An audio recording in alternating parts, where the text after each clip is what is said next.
ikibanza kibereye Imana hano mu gihugu cyacu, guha ikibanza kibereye Imana.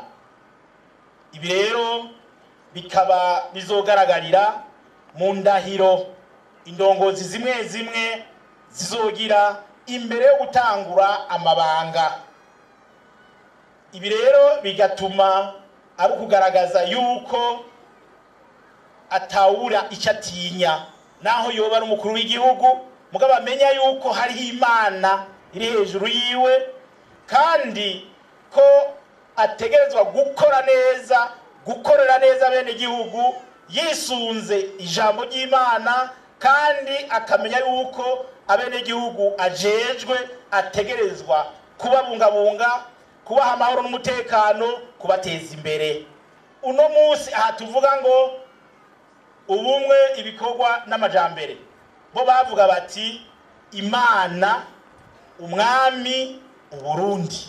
Noneho no mu ruririmbo ndangakaranga rw'igihugu cyacu, rumwe ruhagize igihugu cyacu, murazi ko harimo igice tuvuga tuti Burundi Imana yakuduhaye ikudutungire.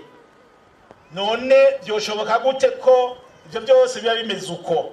Mugabo twebwe ugasanga muri rya bwirizwa risumba yandi mabwirizwa yose, kuko ibwirizwa shingiro niryo bwirizwa risumba yandi mabwirizwa yose, mugabo ugasanga ntitwashizemwo Imana.